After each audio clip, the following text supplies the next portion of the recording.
Ada cerita nggak sih Bang di balik PAN dan Golkar bergabung ini? Karena kalau lihat dinamika sebelumnya, Golkar pengen posisi cawapres gitu untuk Pak Erlangga. Kemudian PAN juga mengatakan bahwa dia hanya akan bergabung ketika capresnya mau menerima Pak Erick Thohir. Intinya Erick Thohir harga mati lah kalau Erick Thohir harga mati. Tapi tiba-tiba dua-duanya ini di momen yang sama masuk semua ke Gerindra. Yang kita tahu di KKIR itu ada Caimin PKB juga yang minta terus nih untuk jadi cawapres. Pak Prabowo sudah menyampaikan beliau bisa bekerja sama dengan siapa saja. Beliau bisa bekerja sama dengan Mas Ganjar, Prof. Mahfud, Pak Erlangga, Mas Gibran, Pak Erick Thohir, bahkan dengan Gus Muhaimin pun beliau bisa bekerja sama. Jadi Pak Prabowo tidak ada masalah dengan siapapun figur cawapresnya. Dan beliau sudah sebut 6 nama itu. Emang apa yang salah dengan kalau presiden dan wapresnya adalah menteri-menteri Pak Jokowi atau orang-orang dekat Pak Jokowi? Ya nggak ada masalah. Masa 80% rakyat puas, senang, lalu kita bicara kita akan melakukan antitesa Pak Jokowi, nggak laku lah.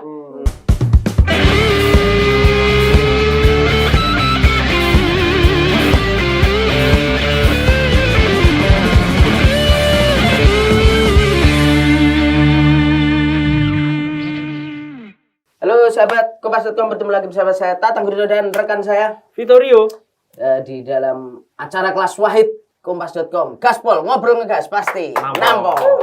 Ya.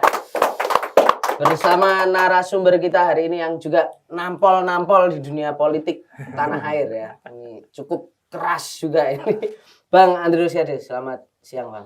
Selamat siang Tatang dan Vito. Enggak, kita anak baik sekarang bro. udah nggak tampol-tampolan ya Bang? Anak baik kita.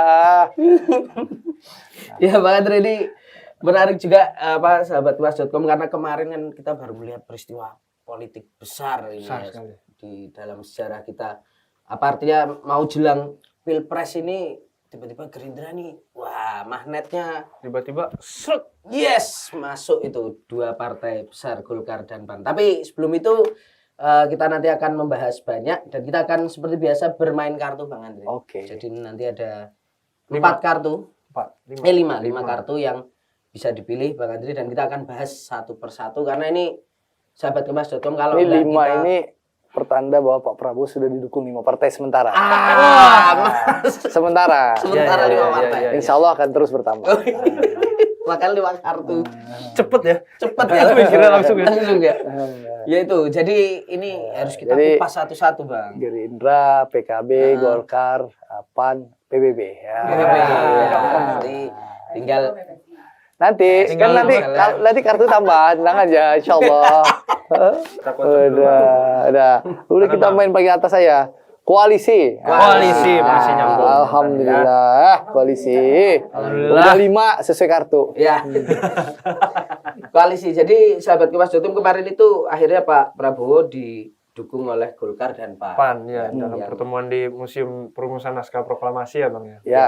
Dan PBB juga sebelumnya sudah masuk, PKB sudah masuk, artinya sudah 5 partai. Kalau digabung ini kan 4 parpol selain PBB, karena PBB nggak di parlemen, 4 parpol ini 40%-an 46% Alhamdulillah.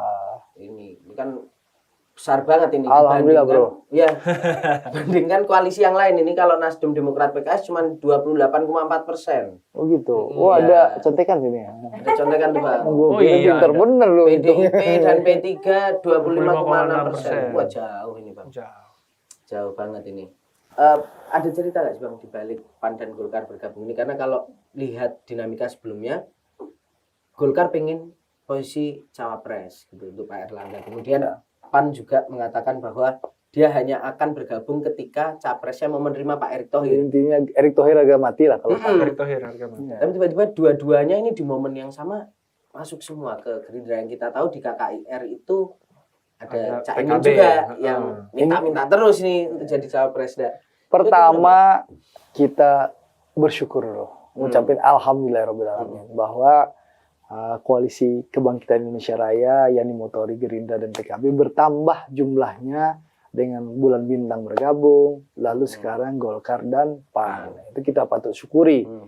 Ya saya rasa penyebab mereka bergabung jelas ya. Yang pertama kalau kita dengar keterangan Mas Edi Suparno dalam berbagai diskusi, Sekjen PAN ya.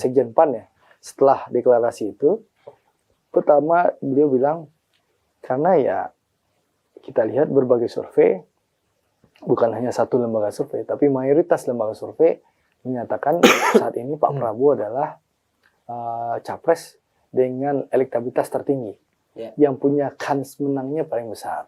Itu satu. Yang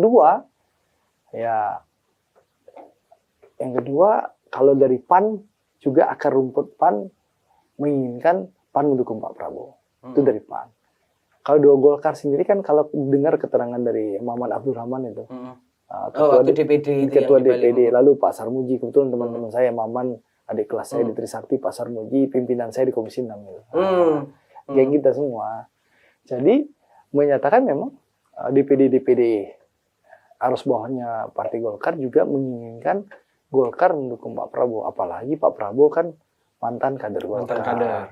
Dan tadi surveinya juga bagus, dan juga Pak Prabowo kan menawarkan pemerintahan yang mengedepankan persatuan, pemerintahan yang mengedepankan politik yang damai, politik yang sejuk gitu loh, politik kebersamaan, sehingga ini menjadi daya tarik. Dan alhamdulillah akhirnya partai-partai Golkar dan PAN bergabung bersama kami. Nah, bicara isu cawapres, sekali lagi ya, insya Allah bicara cawapres ini kita, partai-partai koalisi ini akan mengambil jalan musyawarah untuk mufakat, bukan voting. Kita akan menggunakan musyawarah untuk mufakat sesuai dengan kearifan lokal bangsa Indonesia. Ya, kearifan bangsa Indonesia yaitu musyawarah untuk mufakat. Jadi tidak akan ada partai yang akan ditinggalkan atau diabaikan. Yang kedua, nanti cawapres yang akan dipilih tentu adalah cawapres yang disetujui oleh seluruh koalisi. Dan yang ketiga yang paling penting, PKB dan juga Gus Muhaimin adalah mitra kami selama 11 bulan ini. 11-12 bulan. 1 tahun. Setahun bersama. Tidak akan mungkin ditinggalkan. Tapi bahkan Gus Muhaimin dan PKB adalah pemegang kunci, ya, cawapres yang akan kita putuskan secara bersama-sama melalui mekanisme musyawarah untuk mufakat nanti. Karena kami punya kepercayaan bahwa partai-partai yang bergabung dalam koalisi kebangkitan Indonesia Raya ini adalah partai-partai yang mengedepankan kepentingan bangsa dan negara. Semuanya merah putih, semuanya cinta NKRI. Insya Allah demi kepentingan bangsa dan negara bisa kita lakukan musyawarah untuk mufakat. Kita akan pilih cawapres yang bisa disetujui bersama. Kita bisa pilih cawapres yang bisa membantu Pak Prabowo, ya, bergandengan tangan bersama Pak Prabowo untuk memenangkan kontestasi dan juga membantu Pak Prabowo dalam menjalankan roda pemerintah dalam rangka melanjutkan pemerintahan Pak Jokowi. Tapi gini Bang, yang saya agak bingung adalah ini kan kalau di KKIR itu kan kesepakatannya penentuan capres-capres Pak Prabowo dengan Pak Muhaimin. Dengan Gus Muhaimin. Kemudian PAN dan Golkar masuk. Tapi tadi Bang Andri mengatakan bahwa akan ada musyawarah di situ, meskipun PKB juga menjadi kuncian. Artinya dalam musyawarah ini nanti tetap di akhirnya Pak Prabowo dan Gus Muhaimin yang akan menentukan di finalnya atau kalau teknis detailnya saya belum tahu ya. Tapi yang jelas tentu saya percaya, kami seluruh percaya bahwa ketua umum partai ini akan mengedepankan kepentingan bangsa dan negara.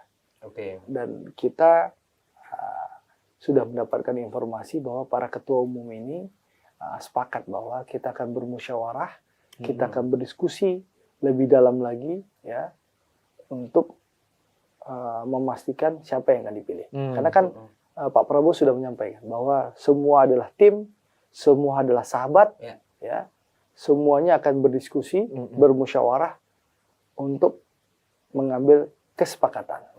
Jadi kita tidak akan ada voting-votingan, yang ada musyawarah untuk mufakat sesuai dengan kearifan kita bangsa Indonesia. Karena di koalisi kita itu duduk sama rendah, berdiri sama tinggi, tidak ada yang lebih tinggi seranting. Maksudnya tapi Oke, begitu. Lanjut dulu nih, banyak ini. Sebenarnya masih ada yang pengen kutanya. Apa betul? Langsung diintervensi. Langsung aja. Ini dia dulu. lebih legal standingnya lebih masuk, Bang. Itu Tadi kan kita sebut soal 46% suara itu, Bang. Bahwa koalisi gemuk ini kan suaranya paling tinggi tadi di antara koalisi-koalisi yang lain. Cuman kan kalau kita mengingat di tahun 2014 juga Pak Prabowo Beda. didukung 2014 tuh koalisinya lebih dari 56%, bro. Lebih dari 50%. Kalau ini kan 46%. Iya. Nah, itu satu. Yang kedua, kami sudah belajar banyak dengan pengalaman 2014. Ya. Bahwa untuk itulah Pak Prabowo belajar dari Pak Jokowi. Bahwa kekalahan 2014 itu tentu menjadi pelajaran bagi kami. Ya.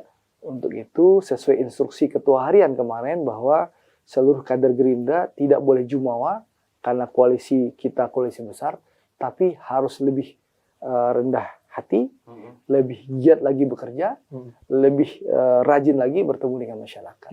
Dan juga sekali lagi Pak Prabowo sudah menyampaikan beliau banyak belajar dari Pak Jokowi. Artinya jadi bikin lebih mantap daripada 2014 Iya karena kita belajar Pak kepada yang dari Pak Jokowi. Saya lupa ada istilah orang Minang itu pantunnya lupa. Oke. Beraja kayak apa itu lupa. Tapi belajar kepada yang sukses lah gitu. Oke. Berarti apa Bang yang membuat politik di lapangan itu mungkin tidak sekaku di atas kertas perolehan suaranya dihitung secara matematis segini? Apa yang kemudian Pak Prabowo telah pelajari dari Pak Jokowi bahwa angka 46% ini ternyata belum menentukan apa yang harus di... Faktanya dulu Pak Prabowo didukung koalisi besar 2014. Ternyata kalah dengan Pak Jokowi. Ini kan jadi pelajaran kita. Untuk itu politik kita politik yang mengedepankan kebersamaan, ya, semangat kebangsaan, semangat kerakyatan. Bahwa itu disampaikan Ketua Harian Gerindra Bang Dasko dalam instruksi hariannya sebagai Ketua Harian kepada kami nih untuk rendah hati, tidak sombong, dan bekerja lebih giat lagi menemui masyarakat. Jadi jangan kita terlena dengan koalisi yang begitu besar. Tapi harusnya ini jadi cambuk, kita bekerja lebih keras lagi. Andre Rosiade, Ketua DPD Gerindra Sumatera Barat, anggota DPR, harus lebih rajin pulang ke dapil, bertemu dengan masyarakat, menyapa masyarakat, menjadi solusi bagi masyarakat. Gitu. Meskipun saat ini Gerindra di Sumatera Barat adalah partai pemenang di 2019 dan insya Allah apapun lembaga surveinya menyatakan Gerindra akan menang. Tapi itu tidak membuat kami berbangga hati, tapi membuat kami malah semakin waspada, semakin rajin untuk turun ke lapangan. Tadi kan kita belajar nih dari kekalahan itu. Jadi memang sekali lagi koalisi besar itu tidak menjadikan kami jumawa, tapi menjadikan kami lebih rendah hati dan lebih giat lagi untuk bekerja. Bertemu dengan rakyat, menyapa masyarakat, hadir di tengah masyarakat, jadi solusi bagi masyarakat. Itu Pak dan Ketua Harian kami Pak Dasko, Bang Dasko sudah memberikan instruksi. Setelah koalisi itu kemarin hari Minggu, langsung siangnya instruksi Ketua Harian Partai Gerindra, DPP Partai Gerindra sudah disebarkan ke seluruh kader untuk tidak boleh sombong, tidak boleh jumawa, malah kita harus bekerja lebih keras lagi. Dan Pak Prabowo pun sadar itu. Makanya beliau banyak belajar dari Pak Jokowi. Kan beliau sampaikan bahwa saya tidak malu-malu mengakui saya belajar banyak dari Pak Jokowi. Gitu loh.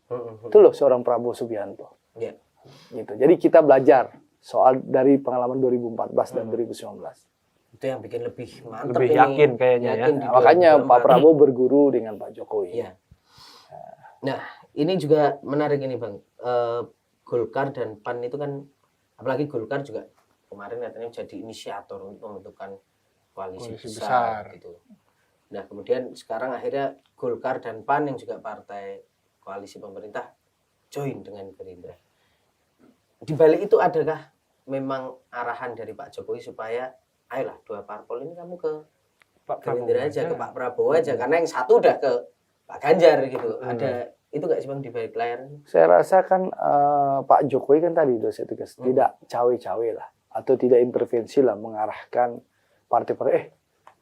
Pak Erlangga ya, Pak Zulhas dukung Pak Prabowo, enggak lah. Kan tadi udah jelaskan bahwa Pak Erlangga sudah menyampaikan pidato bahwa kenapa sih Golkar memilih Pak Prabowo. Lalu Pak Bang Zulhas juga sudah menjelaskan bahwa intinya partai-partai ini ingin melanjutkan pemerintahan Pak Jokowi, bahwa Pak Jokowi sudah melakukan banyak hal baik untuk bangsa kita, dan semuanya sepakat bahwa Pak Prabowo ini bisa melanjutkan kepemimpinan Pak Jokowi, melanjutkan pemerintahan Pak Jokowi. Itu intinya. Bahwa bahkan Pak Erlangga menyampaikan bahwa Indonesia yang sudah maju ini insya Allah di bawah kepemimpinan Pak Prabowo nantinya bisa menjadi negara yang maju. Gitu kan. Oke. Itu pidatonya Pak Erlangga. Erlangga. Cukup, udah kartu baru lagi aja. Terakhir Bang, sebetulnya kan ini kan kartu ada 5 Bang. Iya. Partai Kartu udah baru. ada 5 yang Iya, dukung. udah. Masih buka pintu. Siapa aja Bang nanti Jadi Bang gini, yang masih datang lagi? kan Bang? setelah acara koalisi ini Pak Prabowo kan pidato bahwa beliau membuka diri terhadap partai-partai lain yang akan bergabung, dan komunikasi kan sudah berjalan dan terus dilakukan oleh pimpinan kami di Gerindra. Insya Allah dalam waktu dekat ini ada teman-teman Gelora yang akan bergabung dengan kami. Lalu tentu harapan kita PSI bergabung, dan insya Allah Partai Garuda akan bergabung. Oke, berarti Ada 3 lagi. Tiga lagi, 8 partai berarti. luar Iya. ya. Oke. Nah, tapi Apa? ini pertanyaan titipan ini Bang. Ini Apa? kemarin kenapa dilakukan di Museum Proklamasi itu Bang? Apa maknanya di situ? Itu yang saya belum dapat contekan. Belum dapat contekan. Iya. Rame. Iya. Tapi itu bukan dadakan ya Bang. Artinya memang sudah direncanakan ya. Karena Pak Hasyim Itu kan sempat ngomong. jadi gini, itu kan ranah DPP. Oke. Andre Rosiade kan nggak pengurus DPP Gerindra. Itu teknis, itu saya tidak mengikuti karena Oke. terus terang waktu itu saya dapat penugasan hari Jumat ke Aceh. Oh ya. Ngapain, Kebetulan mewakili pimpinan waktu itu Bang Dasko sebagai ketua harian meminta saya menggantikan pimpinan Partai Gerindra untuk mewakili DPP Gerindra dalam acara konsolidasi caleg PBB dan pemenangan Pak Prabowo se-Provinsi Aceh. Jadi mendampingi Prof. Yusril dan Bang Ferry, Sekjen PBB. Saya ditugasin oleh DPP Gerindra. Jadi tugas saya kemarin ke Aceh, ya, konsolidasi bulan bintang yang ada di Aceh. Di Aceh. Lalu termasuk pentandatanganan MOU antara DPW PBB Aceh dengan DPD Gerindra Aceh. Itu tugas kemarin. Jadi sehingga saya tidak mengikuti secara detail kenapa di sana mungkin ditanyakan kepada yang hadir di situ. Siap. gitu loh. Tapi Bang Kenapa? Andre kan juga salah satu politisi Gerindra yang moncer ini Bang. Nggak, kita ini prajurit partai bro. Prajurit. Nah ini Bang Andre sebenarnya kalau kita lihat koalisi yang sudah terbentuk dan bakalnya nanti akan lebih besar, tapi goda-godaan ke koalisinya Mas Anies Baswedan ini terjadi juga nggak? Karena kita tahu Pak Prabowo kan sempat ketemu Pak SBY juga. Jadi gini, kita kan menghormati kerjasama yang sudah disepakati oleh Demokrat, Nasdem, dan PKS. Tapi tentu kita harus membangun komunikasi yang intens dengan teman-teman di situ. Kenapa? Karena kita selama ini punya hubungan yang sangat baik. Lalu kedua, kita sudah sering bekerja sama, ya. Dan juga Bang Surya Paloh dengan Pak Prabowo itu kan abang dan adik. Lalu Pak SBY dan Pak Prabowo itu sudah menjadi seperti sahabat. Dan kalau PKS kita sudah punya hubungan masa lalu lah. Nah, gitu. Tentu hubungannya harus kita jaga. Ya. Dan kita harus realistis. Kalau terjadi 3 pasang, kemungkinan besar kan kalau bicara survei Litbang Kompas yang paling top, Marco Top itu kan kemungkinan 2 putaran. Ya, tentu kita berharap di putaran kedua teman-teman yang mungkin tidak bersama kita bisa bersama kita nanti. Gitu.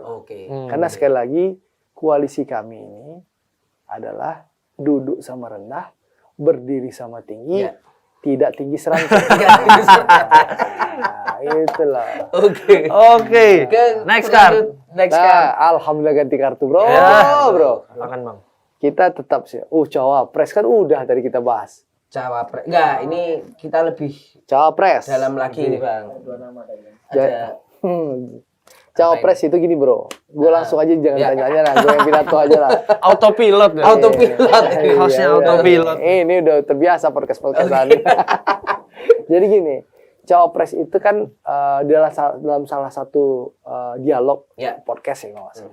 Pak Prabowo sudah menyampaikan, beliau bisa bekerja sama dengan siapa saja. Beliau bisa kerjasama dengan Mas Ganjar, Prof Mahfud, Pak Erlangga, ya, siapa lagi, Mas Gibran, Pak Erick Thohir, bahkan dengan Gus Muhaimin pun dia bisa kerjasama.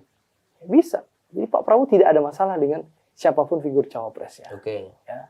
Dan beliau sudah sebut 6 nama itu kalau nggak salah di dalam salah satu dialog podcast. Ya podcast. Ya 6 nama itu. Saya rasa 6 nama ini ya adalah figur dan nama yang beredar selama ini dalam diskusi-diskusi kita. Ya, saya rasa kita tunggu sajalah. Tadi yang saya sebutkan ada 3 langkah pengambilan urusan cawapres kan tadi akan dilakukan musyawarah untuk mufakat sesuai dengan kearifan bangsa Indonesia, ya. Insya Allah nanti akan didiskusikan, akan dimusyawarahkan, insya Allah namanya akan keluar. Siapa yang akan diputuskan? Dan kami seluruh kader Gerindra sami'na wa ta'na apapun pilihan Pak Prabowo. Mau Mas Gibran, mau Pak Erlangga, mau Pak Erick Thohir, mau Gus Muhaimin, mau Pak Mahfud, ya. Seperti gitu. 6 dari Coba 5, 6. Gus Muhaimin, Pak Erlangga, Erick. Mas Gibran, Pak Erick, Pak Mahfud. Ada Pak Mahfud. Ada 6 dari 6. Mas Ganjar. Oh iya, Mas. Ya. Kita sami'na wa ta'na. Tegak lurus. Siapapun putusan Pak Prabowo, kami gaspol untuk menangkan Pak Prabowo. Nah, promo gratis. Tapi kapan? ya kita tunggulah diskusinya. Belum bro. keluar ini ya. Sing sabar, ojo kesusu. Wah, ini. Soalnya kan pencalonan presiden kan tinggal 2-3 bulan lagi. Iya kan Bang. masih lama. Masih lama, Bang. Ini kan proses jalan terus. Tiba-tiba aja udah perkejutan. Dia deklarasi ya. Gitu. Sahabat Gerindra banyak kerja yang tidak kita expose. Jadi kita nggak perlu foto-foto tuh. Ketemu foto-foto, salam komando tapi nggak dapat apa-apa. Nah, kalau Gerindra tuh banyak kerja-kerja yang kita bertemu, diskusi dari hati ke hati dengan cara duduk sama rendah, berdiri sama tinggi, dan tidak ada yang tinggi seranting itu. Sehingga ada kebersamaan, ada kebersamaan lah. Sehingga ya itu kita kerjanya enak. Gaspolnya oke. Tiba-tiba dia lagi libur, lu lagi masuk, ada kejutan. Kena lagi, saya lagi dong. Aduh. Pak Adri, tapi kalau kita lihat dari sisi Gerindra sendiri, sebenarnya pengennya figur capres untuk menemani Pak Prabowo ini tuh yang seperti apa? Kan tadi udah dijelaskan. Pertama bisa membantu kemenangan Pak Prabowo. Ya, mengisi kemenangan Pak Prabowo. Di mana Pak Prabowo lemah, ya disitulah dia kuat supaya bisa mengisi kemenangan Pak Prabowo. Yang kedua, setelah menang bisa bekerja sama dan membantu Pak Prabowo menjalankan pemerintahan yang bisa meneruskan legasinya Pak Jokowi. Kan begitu. Artinya nanti cawapres ini harus ya quote unquote disetujui atau di ACC Pak Jokowi juga nggak sih Bang? Nah, rasanya 6 nama tadi kan rasanya bisa bekerja sama dan semuanya rasanya akan bersama-sama untuk melanjutkan program Pak Jokowi. Misalnya Pak Mahfud, menterinya Pak Jokowi. Pak Erlangga, menterinya Pak Jokowi. Gus Muhaimin, garda terdepannya Pak Jokowi, partai pendukung Pak Jokowi. Siapa lagi? Bang Erick Thohir, menteri Pak Jokowi. Mas Gibran, ya kader ideologis Pak Jokowi. Dan biologis. Iya, dan biologis. Ya. Apalagi Mas Ganjar juga dekat dengan Pak Jokowi. Saya rasa bisa kok kerjasama. Jadi all presidents man gitu ya? Apa-apa Jokowi gitu Bang? Bukan. Kita ini jangan berpikir sedikit-dikit ini semua orang Jokowi. Yang paling penting itu bagaimana kita melanjutkan pembangunan Pak Jokowi. Keberhasilan Pak Jokowi itu harus bisa kita lanjutkan. Ya, apakah nanti itu all president man gitu kan? Itu kan persepsinya kan itu kalimat-kalimatnya gitu kan. Nggak ada masalah juga. Kalau memang ini baik untuk bangsa dan negara, yang penting kan terpilih secara demokratis, sesuai dengan konstitusi. Emang apa yang salah dengan kalau presiden dan wapresnya adalah menteri-menteri Pak Jokowi atau orang-orang dekat Pak Jokowi? Ya nggak ada masalah. Kan ingin melanjutkan keberhasilan pemerintah Pak Jokowi. Kalau nggak berhasil, nggak mungkin dong. Approval ratingnya Pak Jokowi itu di atas 70% lebih di Bank Kompas. Mungkin di survei Bank Kompas yang minggu depan dirilis mungkin 78% sampai mendekati 80%. Wajar dong. Kita melanjutkan keberhasilan 80%. Masa 80% rakyat puas, senang, ya. Lalu kita bicara kita akan melakukan antitesa Pak Jokowi, nggak laku lah, gitu loh. Ya. Kalau kita lihat Pak Jokowi ini kan kok kayaknya selalu apa ya, jadi magnet juga, masih punya magnet, masih punya tuah gitu. Padahal katakanlah kalau kata lembaga survei harusnya presiden yang 2 periode hampir habis jabatannya harusnya lemdak. Ya, harusnya biasanya kata gitu bahasanya tukang survei itu lemdak. Nah, tapi faktanya enggak. Bahkan Pak Jokowi approval ratingnya mendekati 80, bahkan ada lembaga survei bilang 82%. Anggaplah 80% rata-rata. Nah, artinya itu yang itu kan anomali. Ya, itu tapi yang jadi kekuatan kenapa kemudian Pak Jokowi cukup penting gitu nggak sih Bang untuk ikut komunikasi dalam jadi gini, gitu. Kita harus jujur bahwa Pak Jokowi itu adalah presiden yang salah satu presiden mungkin yang paling berhasil dalam sejarah Republik Indonesia. Tingkat kepuasannya 80%. Berarti 80% rakyat Indonesia mencintai dan puas dengan kinerja beliau. Ya, bahkan survei Litbang Kompas kan bilang bahwa masyarakat yang akan mengikuti pilihan Pak Jokowi itu 16%. Penting dong, signifikan dong. Berarti 16% itu penting loh.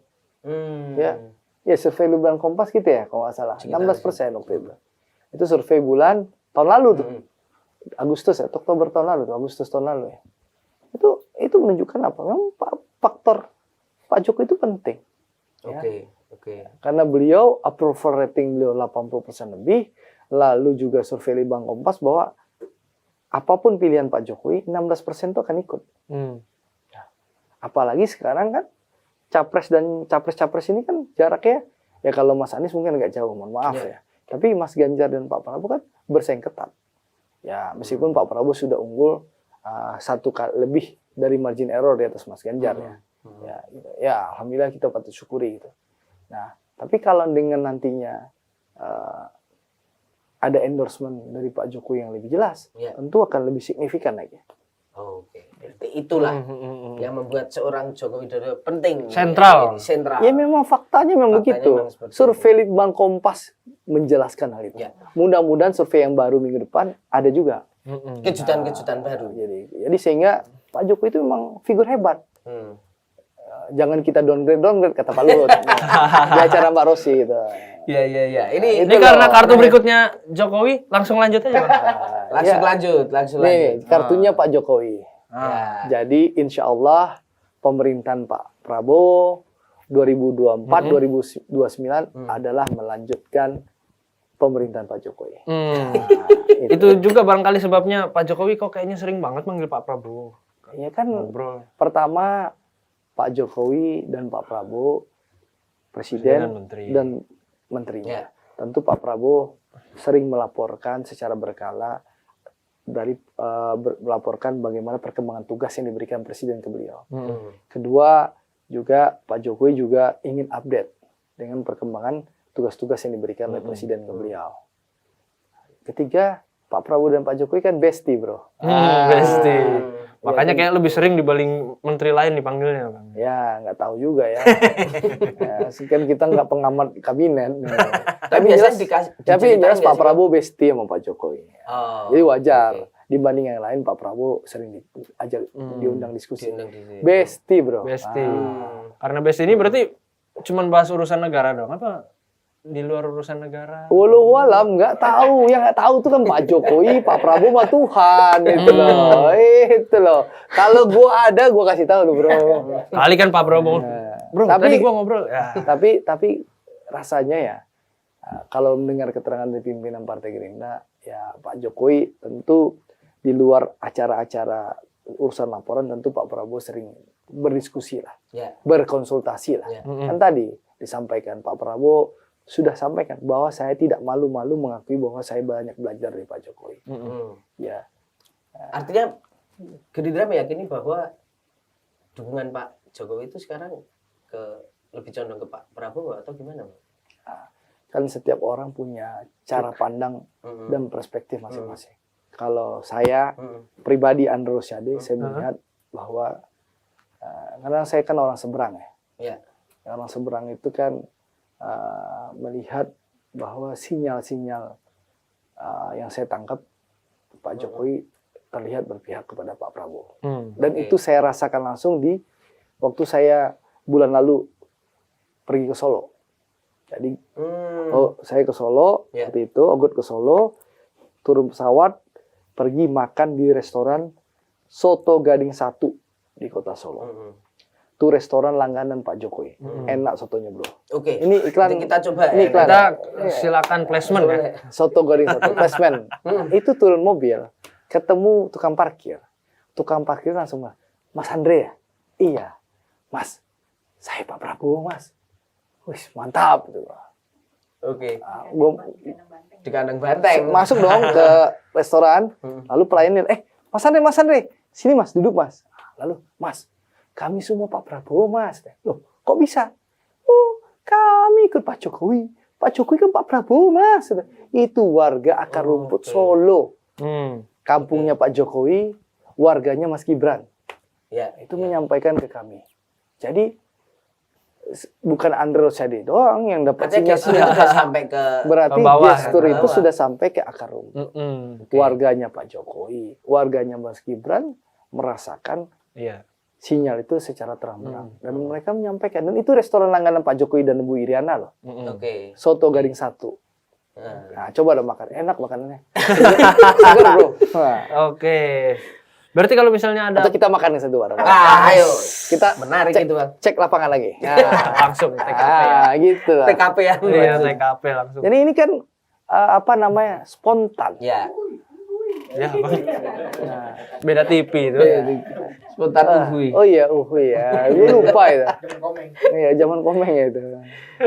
Oke. Apa itu Vito? Iya, Bang. Berarti kalau misalnya ada pihak, katakanlah partai, sebut saja langsung PDIP keberatan dengan sinyal-sinyal bahwa Pak Jokowi kayaknya condong ke Pak Prabowo, gimana menanggapinya, Bang? Ya kan itu kan dulu gue bilang, ini kita setiap orang kan punya perspektif dan cara pandang masing-masing.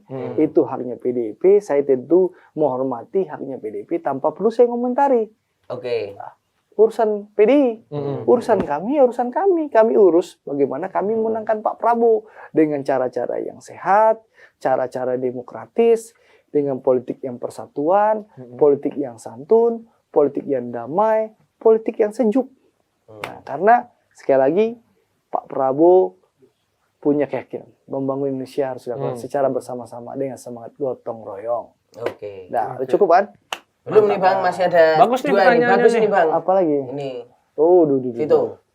Apa itu Vito? Iya, Bang. Soal Pak Prabowo ini kayaknya sekarang citranya udah nggak gitu ini ya, Bang. Nggak gitu dulu kan kayaknya angker. Seakan-akan angker, tegas, galak gitu lah. Sekarang tuh kemarin menjenguk pasien bawa boneka ya. Oh, Nabila ya. Nabila ya. Sebenarnya Nabila ya.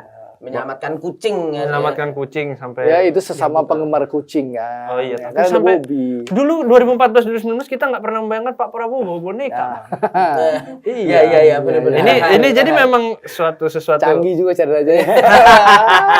Udah kasih bonus. Iya. Soto daging, soto gading. Itu memang astagfirullah salah ya. Memang itu citra angker militer gitu udah nggak laku sekarang, Bang, atau gimana, Bang? Enggak, Pak Prabowo itu sebenarnya memang begitu adanya. Memang dulu terkesan angker, galak ya. Tapi sebenarnya Pak Prabowo itu nggak berubah, hanya lebih rileks. Lebih rileks. Nah, kenapa bisa rileks? Mungkin ya tadi, beliau Sering banyak ngobrol belajar sama dengan Pak Pak Jokowi. Jokowi. Beliau sering diskusi, belajar banyak dengan Pak Jokowi. Ternyata ya itu yang mengantarkan beliau lebih rileks, lebih santai, sehingga auranya lebih terlihat menyejukkan, charming gitu. Nah, semua orang yang ketemu dengan Pak Prabowo, ya mohon maaf ya, dalam tanda kutip terpesona itu dengan Pak Pak Prabowo berubah. Padahal sebenarnya beliau nggak berubah, hanya terlihat lebih rileks. Nah Pak Prabowo tuh ya apa ya, orisinil itu loh, bukan pemain sinetron, susah diarahin tuh enggak, hanya memang faktanya memang lebih rileks, karena mungkin ya sudah melihat bagaimana langsung turun ke lapangan, belajar dari Pak Jokowi, bersama membantu Pak Jokowi, banyak belajar dari Pak Jokowi ya, menyebabkan beliau lebih rileks, sehingga terlihat ini Prabowo baru, padahal enggak, dari dulu juga begitu. Dari dulu juga slow gitu ya Bang? Saya gitu, hanya memang dulu terkesan semangat kalau berpidato. Iya, berapi-api. Nah, sekarang beliau belajar dari Pak Jokowi, pidato nggak usah banyak, tapi penting pesan sampai, sehingga terlihat lebih rileks. Gitu. Oke. Nah, ini soal media sosial, ini menarik juga Bang. Media sosial, apalagi kita lihat media sosial Gerindra itu kan juga lucu-lucuan. Fitnya Gerindra lucu. Kemudian Pak Prabowo kemarin juga membahas One Piece itu kan, yang lagi rame itu kan di kalangan anak muda. Ini ada satu strategi khusus gak sih Bang? Kayak Gen Z ini memang jadi sasaran yang penting sekarang. Ya seluruh segmen pasar kan harus jadi sasaran. Dan memang Pak Prabowo kan banyak baca, banyak belajar, banyak melihat apa sih perkembangan generasi muda, sehingga beliau tahu ya apa keinginan generasi muda. Ya faktanya memang banyak diskusi beliau. Beliau kan banyak undang nih anak-anak muda. Diskusi kan. Dia ingin tahu nih pandangan sosok, pandangan anak muda bagaimana Indonesia ke depan. Beliau banyak belajar, banyak mendengarkan, banyak berdiskusi dengan generasi-generasi masuk. Itu kan kita lihat sebulan 2 bulan terakhir nih begitu banyak nih milenial yang bertemu Pak Prabowo, influencer dan berbagai pihak ya. Ya tentu disitulah terlihat bahwa Pak Prabowo itu yang tadi setelah bertemu orang-orang itu melihat ternyata Prabowo nih wow gitu loh kan, keren gitu loh, gitu loh kan, itu karena memang lebih rileks, lebih santai, Nah, tapi tanya aja Mbak Rosi kan sering ketemu Pak Prabowo, forum Pemret kan sudah berapa kali ketemu. Kan sudah terlihat bagaimana itulah Prabowo sebenarnya. Tapi kalau kita bicara hanya dulu kurang rileks, sekarang lebih rileks. Ya, tapi tim medsosnya ini ada banyak nggak sih Bang sebenarnya? Tim medsos ya, karena kan Partai Gerindra ini partai yang terus melakukan kaderisasi ya. Banyak anak muda bergabung di Gerindra ya. Alhamdulillah teman-teman kader-kader Gerindra ini sangat-sangat kreatif gitu loh. Ya sehingga ya. Yang muda-muda juga ya. Muda-muda. Bahkan salah satu tenaga ahli saya di DPR juga menjadi influencernya Pak Prabowo, anak muda gitu. Itu memang kader-kader Gerindra sendiri. Kita nggak pakai buzzer-buzzeran bro. Yang kerjanya negatif campaign, jelek-jelekin orang, nggak mainnya Gerindra gitu-gitu bro. Jadi lucu-lucuan ya Bang ya. Gugatan ke MK itu Bang soal usia capres diturunkan 40 ke 35 itu untuk memuluskan jalan Mas Gibran gitu. Dan kemarin kan juga kita lihat Pak Habibur Rahman kan sebagai perwakilan dari DPR yang kesannya juga menyerahkan ke MK gitu, yang jadinya kayak ini jangan-jangan Gerindra mendukung juga dan melihat kans ini. Tapi di berbagai negara yang lain banyak perdana menteri yang usianya di bawah 40 bro. Negara maju aja bisa, kenapa kita enggak? Sekali lagi bahkan founding fathers kita rata-rata Bung Karno, Bung Hatta, Tan Malaka, Sultan Syahrir itu memimpin kemerdekaan Indonesia umurnya masih di bawah 40 tahun. Bahwa yang menggugat kan PSI Bang. Ya. PSI kemarin disamperin Pak Prabowo. Terus Partai Garuda saudaranya Pak Riza Patria. Bang Rida. Bang Rida Sabana. Terus yang kepala daerah itu bupati dan wali kota katanya dari Gerindra nih kata Abang. Ada yang dari Gerindra. Terus DPR yang nyampein sikap Bang Habibu dari Gerindra juga. Ya. Gerindra kemarin ngasih pihak terkait mendukung juga. Jadi emang Gerindra pengen menarik Vito cara mainnya. Pelan-pelan, pas.